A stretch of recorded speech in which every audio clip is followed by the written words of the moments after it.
সবাই আসলে ফ্যাসিস্ট পতনে রাজপথে ছিল, আন্দোলন করেছে। সেখানে আপনারা একটি দলকে উদ্দেশ্য করে নেতিবাচক মন্তব্য করছেন। তাদেরকে আপনারা চাঁদাবাজ বলছেন। আপনি এমনও বলেছেন যে বিএনপি যে আন্দোলন করেছে সেটা ডামি আন্দোলন। তাহলে আমার প্রশ্ন হচ্ছে যে বিএনপি আন্দোলন করতে গিয়ে যে লক্ষ, লক্ষ নেতাকর্মী মামলায় ছিল, মামলা তাদের বিরুদ্ধে মামলা দেয়া হয়েছে এবং তারা জেল খেটেছে, সেগুলো কি ডামি বলবেন আপনি? না, এগুলো মোট একেবারেই দামি না। বিএনপি দল হিসেবে গত ১৫ বছর অসম্ভব রকমের নির্যাতনের মুখে ছিল। এটা আমরা সবসময় স্বীকার করি এবং এটা করতেই হবে। তাদের নেতাকর্মীরা গুম খুনের শিকার হয়েছে, ক্রসফায়ারের শিকার হয়েছে। মামলায় তারা ঘরে থাকতে পারে নাই এবং মানে এক এক ধরনের পলাতক জীবনযাপন করতে বাধ্য হয়েছে এবং তাদের শীর্ষ নেতৃত্বকেও এই ধরনের নানা ধরনের হয়রানিমূলক মামলায় আওয়ামী লীগ সরকার যথেষ্ট পরিমাণ ভুগিয়েছে। এটা নিয়ে আমাদের কোনো দ্বিমত নাই। কারণ বিএনপি সবচেয়ে বড় দল হিসেবে, আওয়ামী লীগের প্রতিদ্বন্দ্বী হিসেবে আওয়ামী লীগ জানতো যে ওই মুহূর্তে, মানে আমি আওয়ামী লীগ আমলে বলছি, যদি একটা সুষ্ঠু নির্বাচন দেয়, আওয়ামী লীগের যে ধরনের অপকর্ম তাদের বিএনপি ক্ষমতায় আসতো, মানে ভোট দিলে। তো সেই কারণে আওয়ামী লীগের রোষানলটা বিএনপির উপরেই ছিল।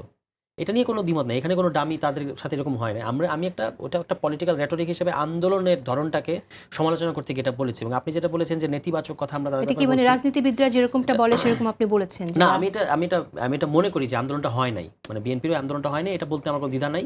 ওটাকে আমি বলেছি যে শুধু তো দামি নির্বাচনে দোষ দিলে হবে না, আন্দোলনটাও তো দামি। আন্দোলনটা দামি এই অর্থে যে আপনি স্যাংশনের উপর নির্ভর করেছেন। মানে তখন একটা গণ অভ্যুত্থানের কথা বিএনপির নেতাদের মুখ থেকে আমরা শুনেছি। মির্জা ফখরুল ইসলাম আলমগীর থেকে শুরু করে বড় বড় শীর্ষ নেতারা কিন্তু বলেছিলেন যে বাংলাদেশে একটা গণ অভ্যুত্থান করতে হবে, কিন্তু তারা সে লাইনটা ধরেছেন বলে আমাদের কাছে দৃশ্যমান হয় নাই। বাই দ্য ওয়ে, আপনাকে আমি বলে রাখি, আমি কিন্তু বিএনপির সাথে যে যুগপৎ আন্দোলনে অন্যান্য যে মানে গণতন্ত্র মঞ্চ ছিল, একটা গুরুত্বপূর্ণ স্টেক হোল্ডার বিএনপির সাথে, আমি কিন্তু তাদের সাথে রাজনীতি করেছি বলে আমি রাস্তায় ছিলাম।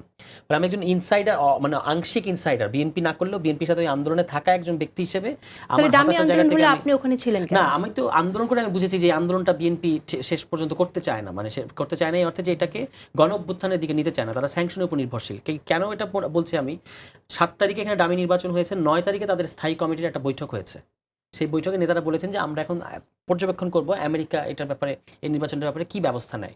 তো আমার প্রতি বক্তব্যটা ছিল যে এখানে যে নভেম্বর মাসে 2023-এর নভেম্বর মাসে দিল্লি এবং ওয়াশিংটনের 2+2 সামিট হয়েছে পররাষ্ট্র মন্ত্রণালয়ের পর্যায়ে, যেখানে আসলে দিল্লি সাকসেসফুলি ওয়াশিংটনকে কন্টেইন করেছে বাংলাদেশ প্রশ্নে, যে বাংলাদেশ আমাদের নিরাপত্তা উদ্বেগ, এখানে যদি আওয়ামী লীগকে আমরা চাপ দিয়ে যদি সুষ্ঠু নির্বাচন করাই তাহলে ইসলামিক জঙ্গিবাদীরা ক্ষমতায় আসবে, সুতরাং এখানে নির্বাচন হতে দেওয়া যাবে না। এই প্রশ্নে তারা আমেরিকাকে কন্টেইন করেছে এবং আমেরিকা তাদের স্যাংশনের পলিটিক্স থেকে সরে এসেছে। আপনি দেখেছেন যে পিটার হাস কিন্তু এক পর্যায়ে দেশ থেকে আসলে চলেই গেছিলেন। ঠিক আছে, নভেম্বরে যদি এটা ঘটে থাকে, আপনার এখানে ইলেকশন হয়েছে জানুয়ারি মাসে, 2 মাস, আপনি 2 মাসে তো স্ট্র্যাটেজি বদলান নাই। আচ্ছা, আমার সমালোচনাটা আচ্ছা। এখান থেকে ছিল। আপনারা তো সবাই, আপনারা যারা বিএনপির বাইরে আপনারা যারা আন্দোলনে ছিলেন, শরিক ছিলেন, আপনারা তো চেয়েছেন যে শেখ হাসিনার পতন হোক, এই হ্যাঁ, ফ্যাসিজম চেয়েছি। শেষ হোক।